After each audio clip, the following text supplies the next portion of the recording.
Tudo bem, então estamos em mais uma aula de física e hoje a gente vai fazer uma lista de exercícios de física moderna. Nessa lista eu separei os exercícios mais importantes e, claro, antes de cada um deles, nós vamos fazer uma revisão teórica para que a gente possa se embasar. Bom, primeira questão aí, nós temos uma questão que basicamente relaciona a temperatura, né? E também a frequência, ok?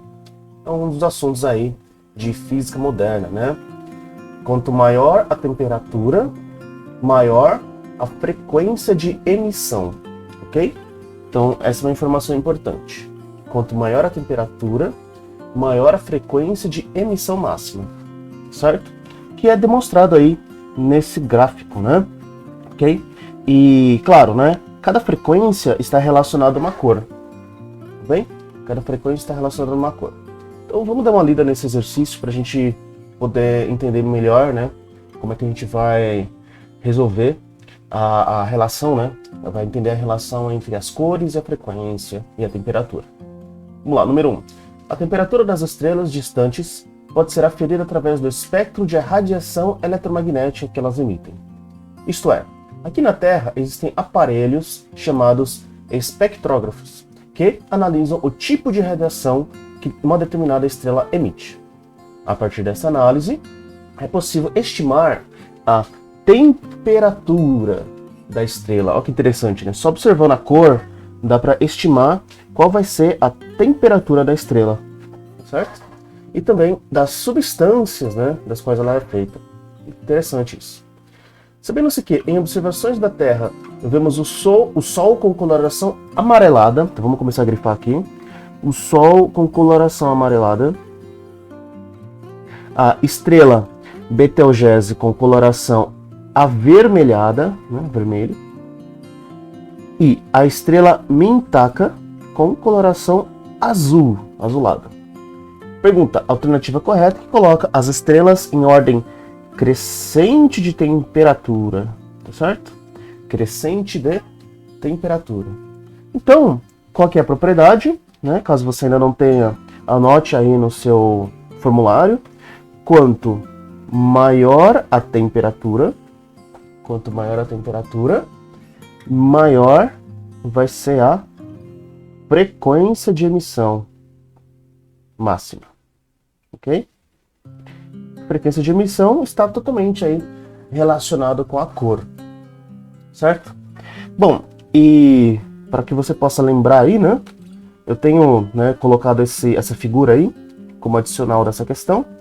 Na questão original não tinha, mas perceba aí, né, que a escala aí de cores, né, o espectro de cores é assim, né? V, A, V, A, V, certo? V, A, V. Como assim, né? Bom, são as cores do espectro. Por exemplo, né? A primeira letra V é a letra que indica que a cor é violeta, ok? Seria essas primeiras regiões aí, né? Violeta. A segunda letra aqui, a letra A, é o anis, que é um azul um pouquinho mais escuro, né? A terceira letra A é o próprio azul, ok? A terceira letra A é o próprio azul. Muito bem. Letra azul. A quarta letra, a letra V, né? V de verde. Verde. A próxima letra, a letra A, amarelo. A de amarelo. Depois, esse outro A é de alaranjado. Laranja, né? A gente coloca alaranjado aí só para poder decorar. E a última letra, V de vermelho. Ok? E perceba aí, né, que o comprimento de onda, né, está relacionado com a cor. Tá certo? E se o comprimento de onda está relacionado à cor, a frequência também está relacionada, né? Lembra da fórmula de onda, né? Velocidade é igual a lambda F, em que O lambda é o comprimento de onda, que seria esse seu eixo x aí, wavelength, é o lambda. E o f é a frequência da onda, ok? Ou a frequência da luz aí. No caso, quanto maior o comprimento de onda, menor vai ser a frequência. Qual é a consequência, né? Quanto maior o comprimento de onda, menor vai ser a frequência. Então, quer dizer que a frequência, né, do azul vai ser maior que a frequência do vermelho, tá certo?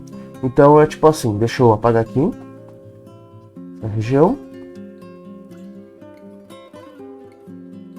Então vamos ver aqui na nossa sequência, acho que vai ficar mais interessante.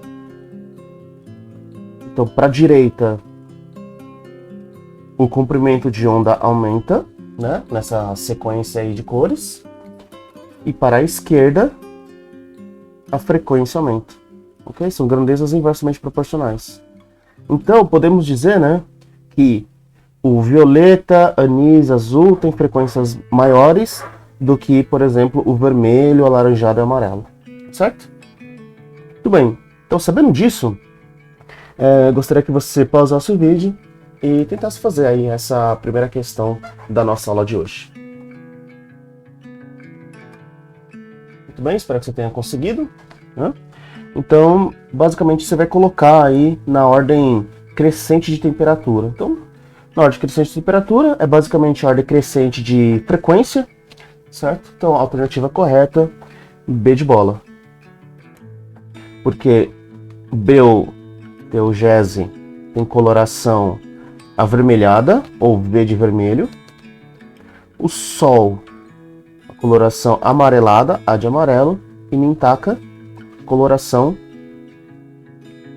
azulada, né? Ok?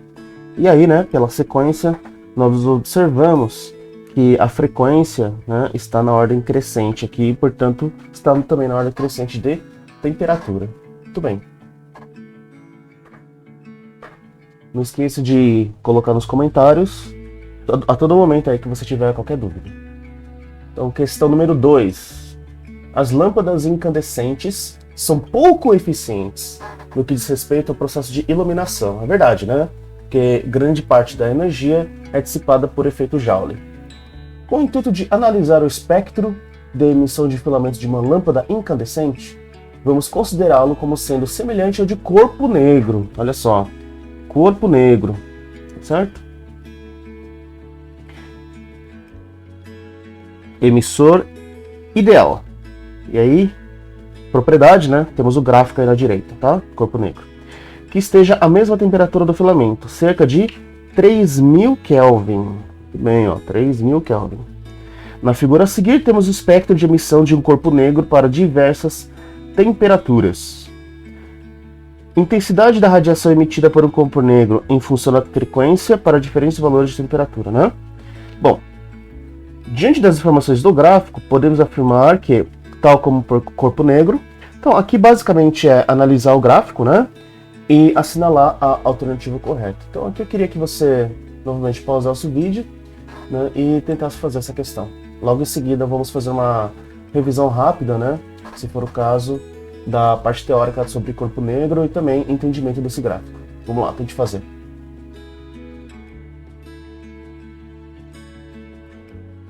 Muito bem, então espero que você tenha conseguido aí.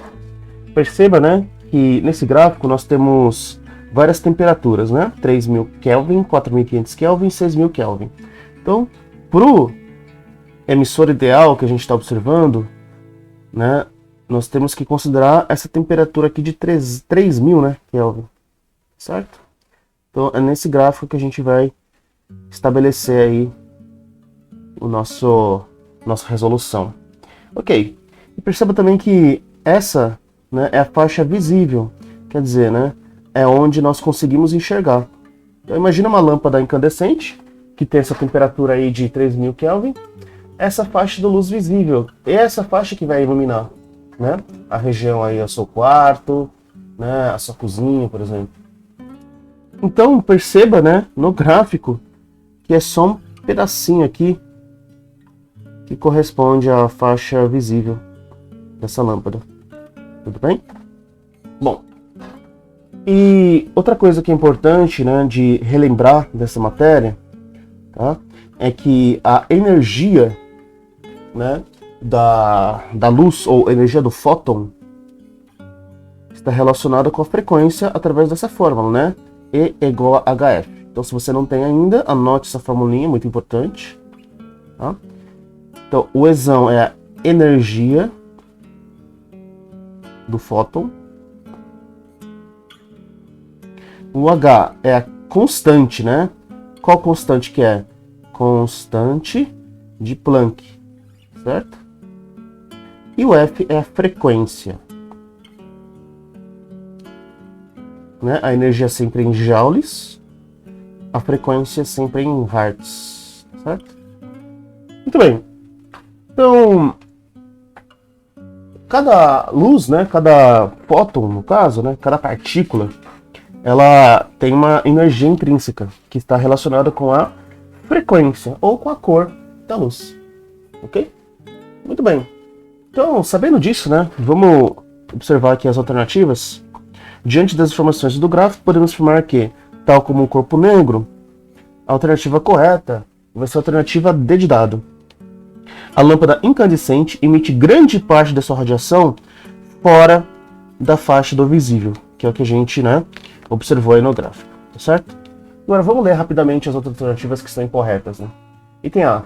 Os fótons mais energéticos emitidos por uma lâmpada incandescente ocorrem onde a intensidade é máxima. Bom, isso é falso, né? Isso é falso. Por quê? Porque, observando o gráfico aí do 3000 Kelvin, né? Os fótons emitidos por uma lâmpada incandescente, observa que não é quando a intensidade é máxima, né? Olha lá. Certo? Então, o gráfico, né, no eixo Y, temos aqui no eixo Y de intensidade, né? Então, a intensidade não é máxima na lâmpada incandescente, né? Os fótons mais energéticos. Percebe que a energia está relacionada com o quê? Com a frequência. Então, quanto maior a frequência, maior a energia. Tá certo? Como no eixo X nós temos também a frequência, né? Então, quanto mais para a direita, mais energia ela vai ter. Então, não está relacionado com a intensidade, tá? Muito bem. Então, na B de bola, mesma coisa, né? A frequência que ocorre a emissão máxima independe da temperatura da lâmpada. Isso também é falso, tá certo? Porque a gente sabe que a frequência está relacionada à temperatura. Não é isso mesmo? A frequência está relacionada com a temperatura. E a fórmula que a gente pode lembrar, né, que relaciona aí o comprimento de onda, né, com a temperatura, é a lei de Wien. Eu estou escrevendo aqui. Se você não tem essa formulinha, anote, né?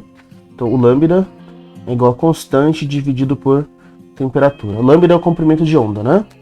O lambda é o comprimento da onda e o T é a temperatura. Comprimento de onda sempre em metros e a temperatura sempre em Kelvin, tá certo? E não esqueça também, né, da formulinha de onda, que é o V é igual a lambda F, tá certo? V é igual a lambda F, em que V é a velocidade em metros por segundo. Velocidade em metros por segundo. O lambda é o comprimento de onda e o V é a frequência. Então, se você relacionar, né, essas duas formulinhas que eu estou colocando aqui na caixinha, né? Se a gente relacionar essas duas formulinhas, nós temos uma terceira formulinha assim, ó. Vamos lá, vamos deduzir ela. Vamos deduzir ela aqui rapidamente. Você vai isolar o lambda, né, que é o comprimento de onda, da primeira expressão da velocidade. Você vai ter aqui o lambda, velocidade sobre a frequência, e vamos colocar ali dentro na lei de Wien, né? Então vai ficar velocidade dividido por frequência é igual a constante sobre temperatura. E aí, basicamente aqui você só pode, né, se você quiser, pode isolar a frequência, pode isolar a temperatura. Eu vou isolar a frequência, né? Então, frequência vezes a constante igual a velocidade vezes temperatura, né? Multiplicando em cruz, isolando a frequência. Então, a frequência máxima é igual a velocidade da luz vezes a temperatura dividido pela constante. Então, se você quiser, ó, mais uma formulinha, anote ela, né? Essa fórmula, né, definitivamente que relaciona a frequência com a temperatura. Quanto maior a frequência, maior a temperatura, que é o que já foi discutido tanto nessa questão quanto na questão anterior, questão número 1 da aula de hoje. Ok? E, bom, então a B de bola é falso, né? E na C, a energia total emitida pela lâmpada diminui com o aumento da temperatura. Isso é falso também, né? Porque quanto maior a temperatura, maior a frequência. E se aumenta a frequência, como a gente viu lá em cima, ó, E é igual a HF, a energia, quanto maior a frequência, maior a energia. Tudo bem? Ok. Então, continuando aí, né? Para a próxima questão. Questão agora, né? Número 4. Objetos a diferentes temperaturas emitem espectros de radiação eletromagnética que possuem picos em diferentes comprimentos de onda. Muito bom. A figura abaixo apresenta as curvas de intensidade de emissão por comprimento de onda, normalizadas para ficarem na mesma escala, para 3 estrelas conhecidas: Spica, da constelação Virgem, nosso Sol, e Antares, da constelação de Escorpião. Muito bem, então observe aí o gráfico, né? Perceba que no eixo X é o comprimento de onda e no eixo Y é a intensidade, né, normalizada. Tendo em vista que a constante de deslocamentos de Wien é aproximadamente 2,90 vezes 10 a menos 3 metro Kelvin, e levando em conta a lei de Stefan Boltzmann, qual a lei que é essa, né? Estou revisando aí, ó, é a lei que relaciona a intensidade total da emissão da temperatura, né? Considere as seguintes afirmações sobre as estrelas mencionadas.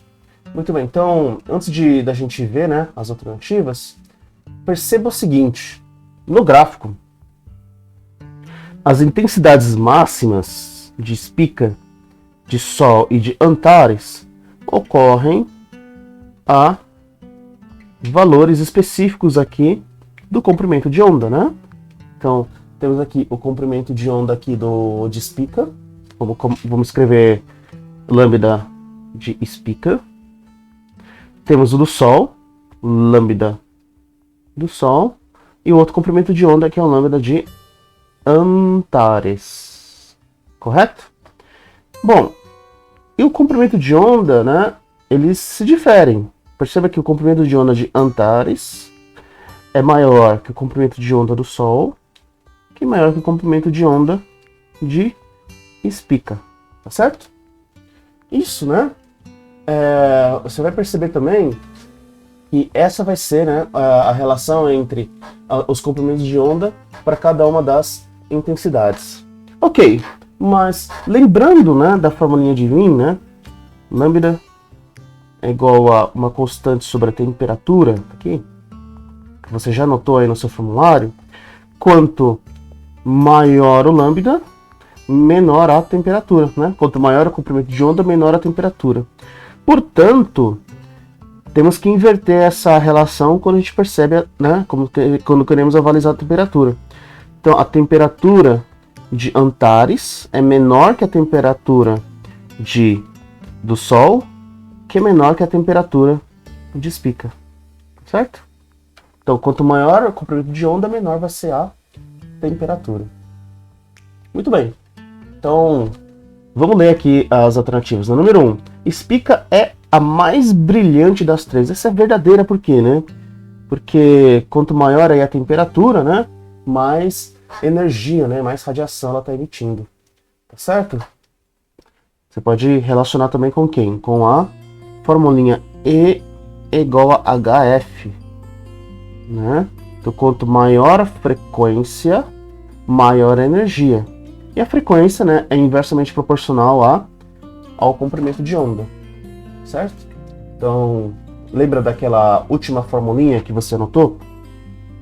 A frequência máxima, última formulinha que você anotou da questão anterior, frequência máxima, velocidade vezes temperatura sobre a constante, certo? Então, quanto maior a frequência aí, quanto maior a temperatura, maior a frequência, certo?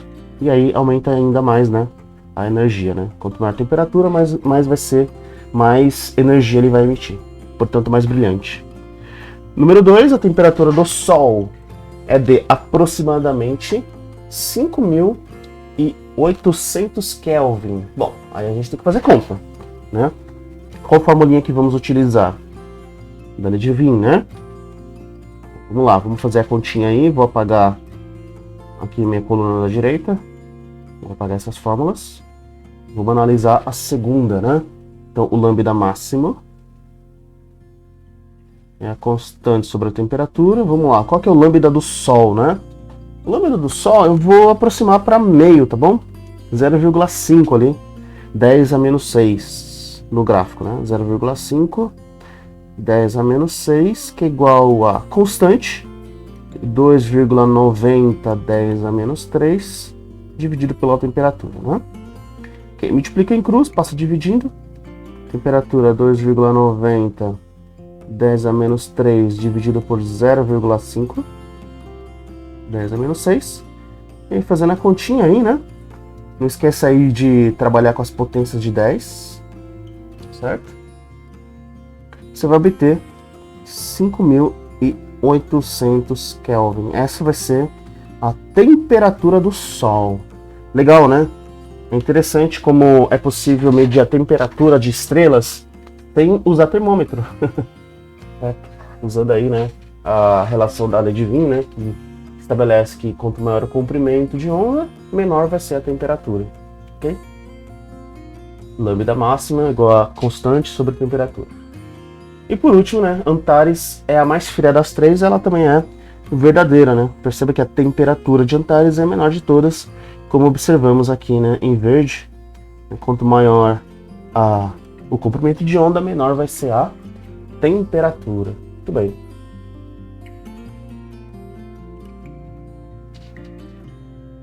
Próxima questão, questão número 5. Mais uma questão conceitual aí, né?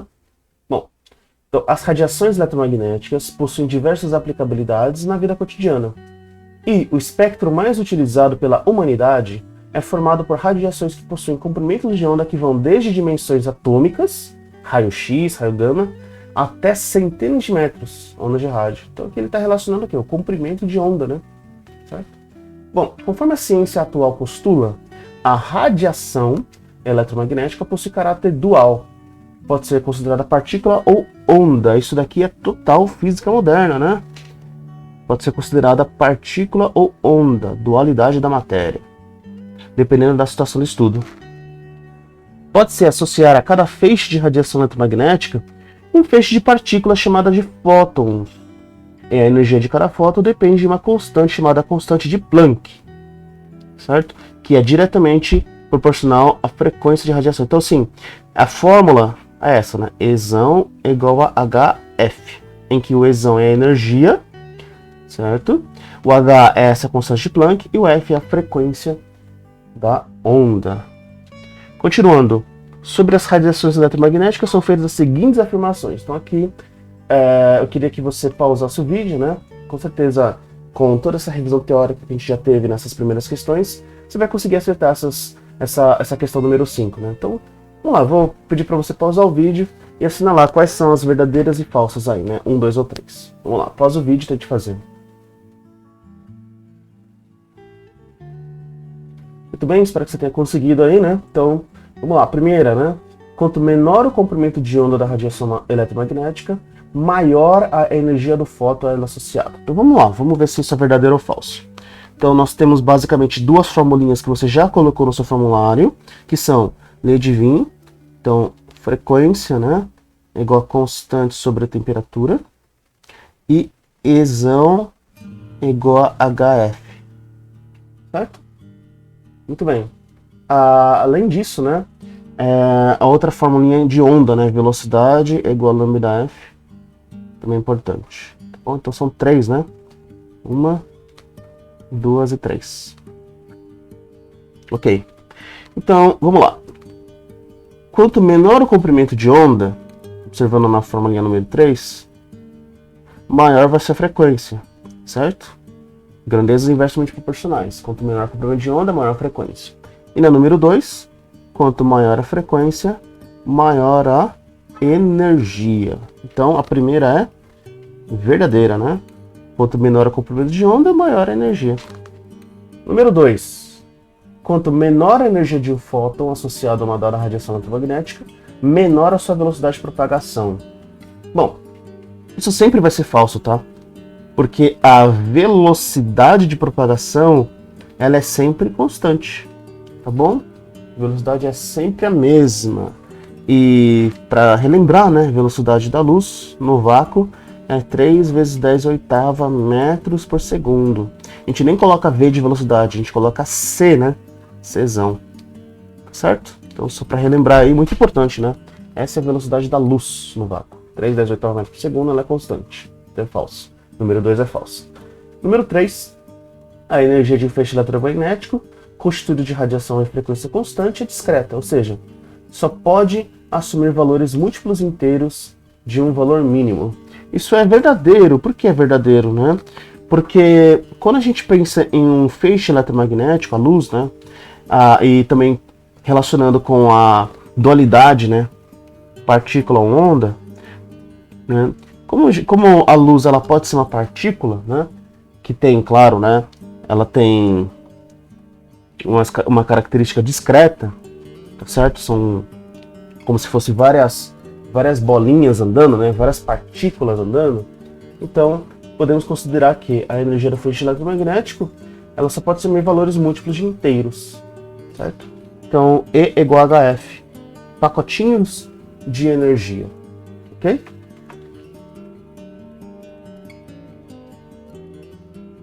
Muito bem.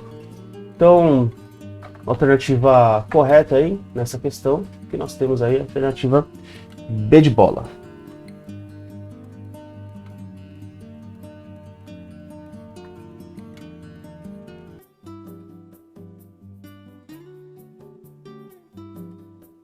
Continuando aí, número 6. A figura 1 abaixo representa um arranjo experimental para a obtenção do espectro de emissão da luz emitida por uma lâmpada de gás de hidrogênio. Olha só, né? Importante esse esquema aí, né? Perceba que, como eu disse, né, a luz ela é constituída de fótons, né? São partículas. E isso vai fazer com que nessa difração aí a luz ela consiga, né, separar, né? É possível separar a luz em vários níveis de energia diferentes, justamente porque a luz branca, né, ela é constituída por todas as cores, né, visíveis, certo? Muito bem. Então, vamos lá. Dá uma olhadinha aí na figura lâmpada de hidrogênio, tem uma fenda, né, anteparo opaco, depois tem um prisma óptico que vai aí separar, né, essa luz em várias cores, certo? Ao passar pelo prisma, a luz divide-se em 4 feixes de cores distintas: violeta, anil, azul e vermelho. Então aqui você já lembra, né, daquela sequência que eu já falei na primeira questão, VAA, VAA, V, em que o primeiro V é o violeta, o último V é o vermelho. E aí, para a direita nós temos o lambda que aumenta, e para a esquerda a frequência que aumenta. E lembra, né, como a frequência aumenta, a energia aumenta. Portanto, o violeta tem mais energia que o vermelho, correto?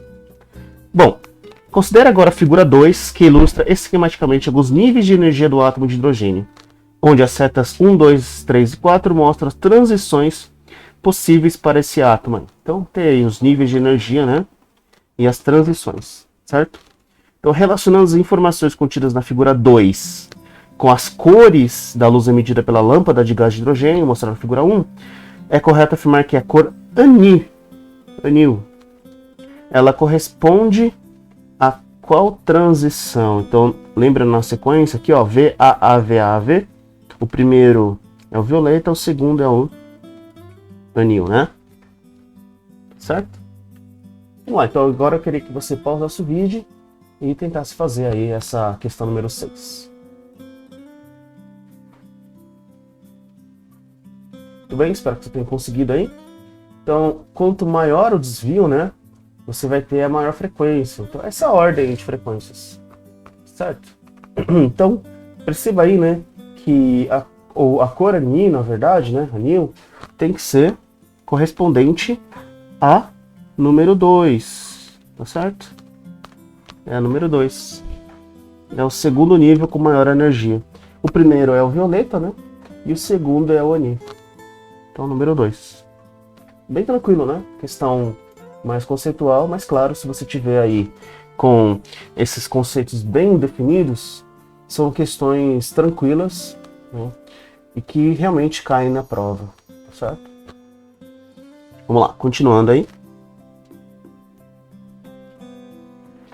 Agora, nós temos uma questão 9 e tem uma tabela, né, que relaciona o comprimento de onda e a cor da luz visível, certo? Então, como eu disse, né, na sequência, para baixo, o comprimento de onda está aumentando, né? Nessa direção, o comprimento de onda aumenta. E no sentido contrário, a frequência aumenta, certo? Ou seja, são grandezas inversamente proporcionais.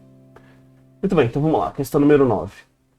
A sensibilidade visual de humanos e animais encontra-se dentro de uma estreita faixa do espectro da radiação eletromagnética, com um comprimento de onda entre 380 nanômetros a 760 nanômetros. É notável que os vegetais também reagem à radiação dentro desse mesmo intervalo, incluindo a fotossíntese e o crescimento fototrópico, né? Quer dizer, as plantas precisam de luz, não é verdade? Para que ocorra a fotossíntese. E justamente, né, a planta também, ela está inserida aí em um espectro eletromagnético, tá bom? Vamos lá. A razão para a importância dessa estreita faixa de radiação eletromagnética é o fato de a energia carregada por um fóton ser inversamente proporcional ao comprimento de onda, ou seja, quanto maior, né, a energia do fóton, menor vai ser o comprimento de onda. Isso a gente já discutiu bastante na aula de hoje.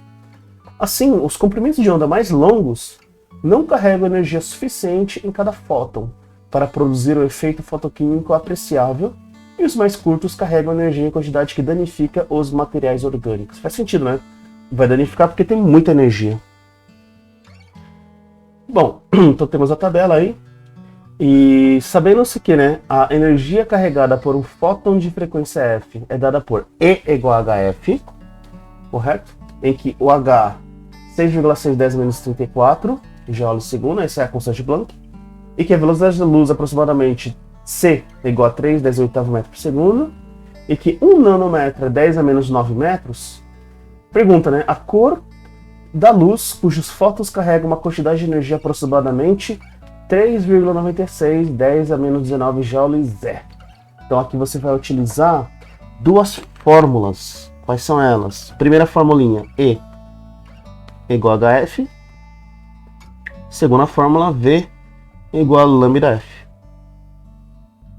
Ok? Então relacionando as duas, podemos obter que o Ezão é igual a H vezes, né? Então da segunda aqui você isola a frequência, velocidade sobre lambda. Então ali substituindo, E igual a H vezes velocidade dividido por lambda, que é o comprimento de onda. Pronto. Isolando lambda, né? Então pode multiplicar em cruz. Lambda vezes Ezão é igual a H vezes V. E isolando lambda, vou colocar aqui em cima. Comprimento de onda é igual a constante de Planck vezes velocidade dividido pela energia, certo? Bom, então aqui vamos substituir os valores aí. Constante de Planck 6,6, 10 a menos 34. Velocidade da luz 3/10 oitava. Dividido pela energia, né? Que é o 3,96 vezes 10 a menos 19. Pronto. Então aqui eu queria que você pausasse o vídeo e fizesse essa continha. Vamos lá. Tente fazer a conta. Legal, então aí você pode simplificar as contas, né? Você vai obter aproximadamente 5, mais ou menos, né? 5, 10 a menos 7 metros. E aí, para transformar para nanômetros, você vai ter 500 10 a menos 9 metros ou 500 nanômetros. Muito bem. E aí, 500 nanômetros, que faixa que vai ser? A faixa da cor verde, né? A faixa da cor verde. A verde está entre 495 e 570. Portanto, a alternativa correta é a verde. É muito interessante, né? Então, podemos aí relacionar, né, a cor da luz, os fótons, a quantidade de energia com a cor, né? Quando a gente pensa, por exemplo, na fotossíntese. Ok? Continuando, questão número 11. Aqui nós temos aí um eletroscópio, né? Então, eletroscópio de folhas é um aparelho utilizado para detectar cargas elétricas. Ele é constituído de uma placa metálica que é ligada através de uma haste condutora elétrica a duas lâminas metálicas finas e bem leves. Se as duas lâminas estiverem fechadas, indica que o eletroscópio está descarregado. Figura número 1. E se abertas, indica a presença de cargas elétricas. Faz todo sentido do mundo, né? Porque quando você tiver cargas elétricas no eletroscópio da direita, você vai ter uma repulsão, né? Então as perninhas aí desse eletroscópio, eles se abrem, né? Elas se abrem por causa da repulsão, então na presença de carga elétrica, ok? Bom, considere o eletroscópio inicialmente carregado positivamente, que acontece aí na direita, né? E que a placa seja feita de zinco. E agora que vem a parte importante, né? A parte de física moderna, ó. Fazendo-se incidir luz monocromática vermelha sobre a placa, observe-se que a abertura das lâminas. Então, o que acontece quando incide a luz? Vamos lá. Então, a alternativa correta, né, já colocando na teoria, é a D de dado. Ela não se altera, pois a energia dos fótons da luz vermelha é insuficiente para arrancar elétrons da placa. Então, isso tem a ver com, né, o efeito fotoelétrico. Fotoelétrico. Esse é de Einstein, né? Que ele fala, né? Então, se você tiver uma chapa metálica e incidir luz a uma certa frequência, de uma certa cor, é possível arrancar um elétron. E é esse o princípio de funcionamento, né, das placas de luz, né, das placas de energia solar. Ok? Então a luz ela incide nas placas e aí armazena-se energia solar na forma de eletricidade. Interessante, né? Bom, agora, nesse caso, como você tem aí luz monocromática vermelha sobre a placa, ela não tem energia suficiente. Então, o que a gente tem que lembrar? Lembrar que quanto maior o comprimento de onda, então lembra da sequência? VAA, VAA, V.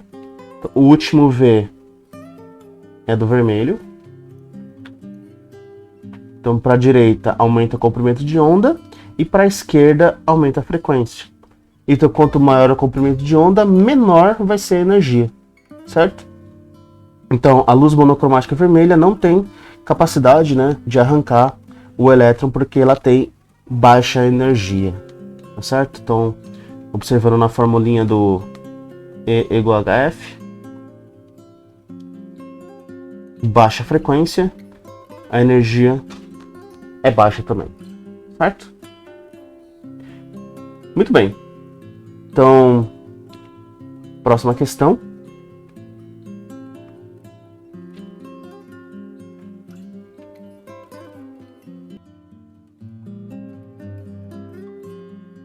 Questão número 13. O gráfico abaixo mostra a energia cinética EC de elétrons emitidos por duas placas metálicas, 1 e 2, em função da frequência F da radiação eletromagnética incidente. Muito bem. Sobre a situação são feitas 3 afirmativas, né? Então, aqui, mais uma vez, né, nós temos uma questão teórica, né, em que relaciona aí a frequência com a energia, certo? Então, voltando, né, no efeito fotoelétrico, E igual a HF, existe uma frequência certa para que consiga se desprender um único elétron, tá bom? E não tem como, né, desprender um elétron ou parte dele.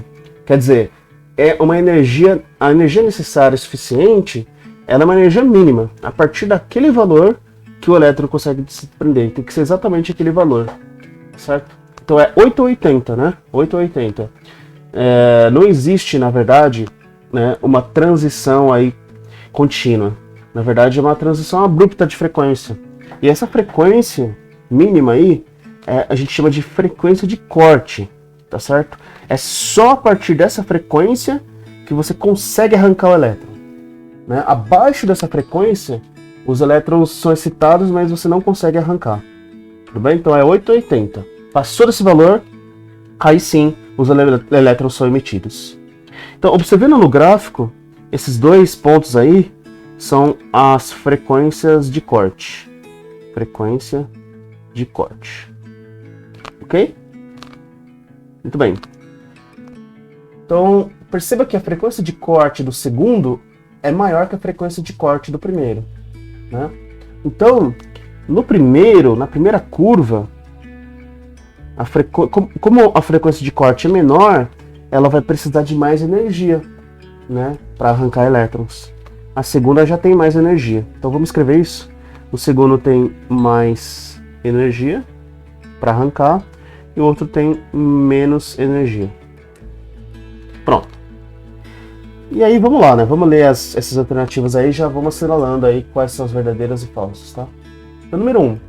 Para frequência maior que a do 2, a energia cinética dos elétrons emitidos pelo material 2 é maior do que a dos elétrons emitidos pelo material 1. Isso é falso, né? Falso. Número 2. O trabalho realizado para liberar elétrons da placa 2 é maior do que é realizado na placa 1. Isso é verdadeiro. O trabalho é energia, né? Então, o trabalho realizado para liberar elétrons é maior mesmo, né? Então, perceba aí no gráfico, né, que tem mais energia, mais trabalho. Número 3. A inclinação de cada reta é igual ao valor da constante de Planck universal. Isso é uma verdade também, tá? Uma verdade. Então, olha a formulinha. E igual a HF. Se você isolar o H, que é a constante de Planck, Ezão sobre F, que nada mais é do que a tangente, né, do ângulo aí, tá certo? A gente chama de coeficiente angular da reta, ok? A inclinação da reta. Muito bem, então a alternativa correta, D de dado, né? Muito bem.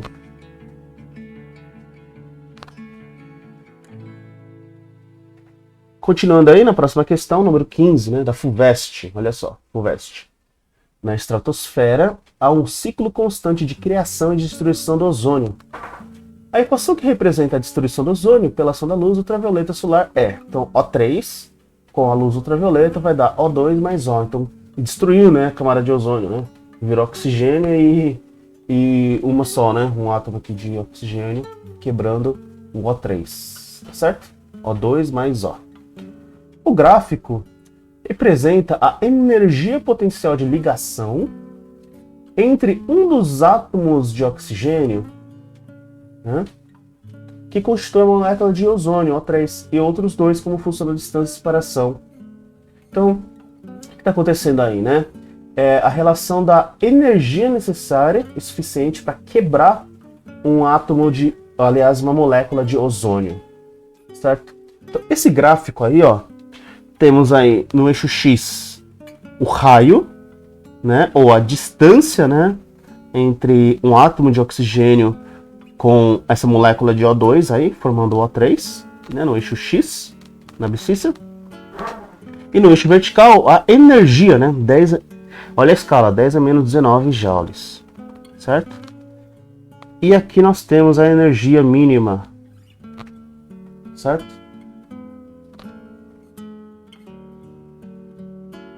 Para um certo valor do raio aqui, né?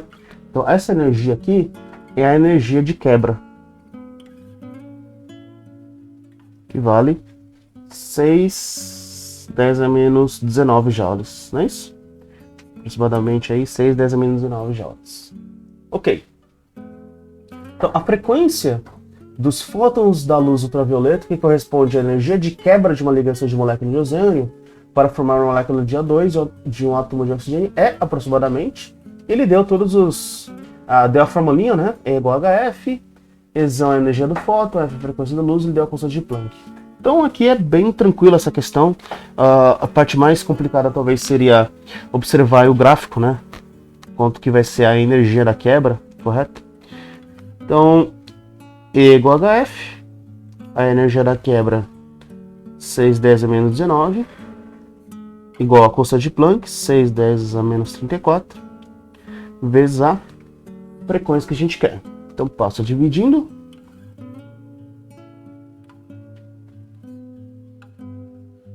Isso aqui vai dar, né? Simplifica aí o 6 com 6 embaixo. Nós temos 10 elevado a 15 Hz. Muito bem. Então 1 vezes 10 a 15. Alternativa A. Ok? Continuando aí, próxima questão. A terapia fotodinâmica é um tratamento que utiliza luz para a cura do câncer. Isso já é realidade, né? Ok? Através da excitação de moléculas medicamentosas que promove a desestruturação das células tumorais. Então, usando luz, né? Usando luz é possível aí destruir células tumorais. Para a eficácia do tratamento, é necessária a iluminação da região do tecido a ser tratado. Em geral, as moléculas medicamentosas absorvem as frequências mais altas. Então vamos grifar, isso é importante. Em geral, as moléculas medicamentosas absorvem as frequências mais altas. Tá certo? Por quê, né? Porque tem mais energia, né? Tá certo? Quanto maior a frequência, maior a energia. Por isso, as intervenções cutâneas, né, da pele são limitadas pela penetração da luz visível conforme a figura. Então olha só esse desenho, né? Perceba que está relacionando aí a profundidade da penetração da luz com quem? Com o comprimento de onda. 400 nanômetros, de 500 a 550 nanômetros, 630 a 650 nanômetros. Então para a direita, o comprimento de onda está aumentando. Certo? E se o comprimento de onda aumenta para a direita, para a esquerda que a frequência aumenta. Tudo bem? Então, ó, perceba que na epiderme, da epiderme até a derme papilar, o comprimento de onda aumenta, então quer dizer que a frequência está diminuindo, certo? A frequência está diminuindo. Muito bem. E aí, né, vamos ler o que ele pede. Então, a profundidade de até 2 milímetros, em que o tratamento cutâneo é eficiente, se justifica porque a luz de... Vamos lá, aqui eu queria que você pausasse o vídeo e tentasse assinalar a alternativa correta. Qual que é a correta aí das alternativas de A até E. Vamos lá, pausa o vídeo e tente fazer. Muito bem, espero que você tenha conseguido aí. Então, vamos lá, vamos ler alternativa por alternativa. Item A. A profundidade de até 2 milímetros em que o tratamento cutâneo é eficiente, né, 2 milímetros, vamos pegar do gráfico, 2 milímetros está aqui, ó. Nessa horizontal aqui, né? Então, para ser eficiente, item A, o curto comprimento de onda é mais refletida pela pele. Bom, isso vai ser falso, né? Porque, bom, a 2 milímetros, na epiderme, aí você não tem, né, capacidade de entrar, ó. Tá vendo? Olha só, na epiderme, a luz não tem capacidade, né, de chegar lá, né, a mais do que 2 milímetros. Tem que ser acima, né? Tá certo? Então, B de bola, né? Maior energia é absorvida pelo tecido orgânico. Isso é verdade. B de bola. Certo? Porque o que está acontecendo aqui, né? Você tem aí, quanto maior o comprimento de onda, né, menor vai ser a frequência. Tá certo? Então, E igual a HF. Aumenta a frequência, aumenta a energia. Então, maior energia, é mais absorvida pelo tecido orgânico, certo? Então, quanto maior a frequência, maior a energia, tá? Aqui na epiderme. Ok?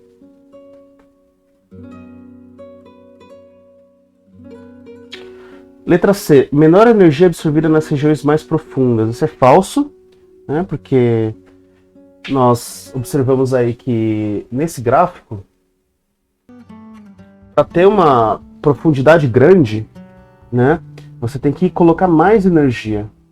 Na verdade, ó, perceba que, por exemplo, na derme papilar aqui, ó, a profundidade é bem maior, né? Então quer dizer que o comprimento de onda é grande, então a frequência está sendo baixa. Então você tem que colocar mais energia para poder chegar lá no fundo, ok? Chegar mais profundamente, tá certo?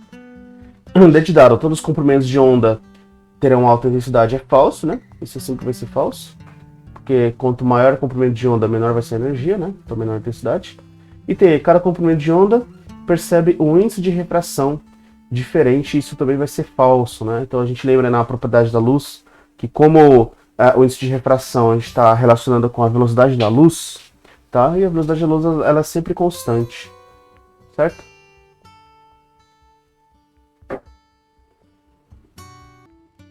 Muito bem.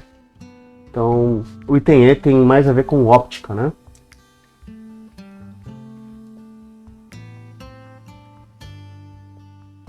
Agora, questão número 20. No início do século XX, a física clássica começou a ter problemas para explicar fenômenos físicos que tinham sido recentemente observados. Assim começou uma revolução científica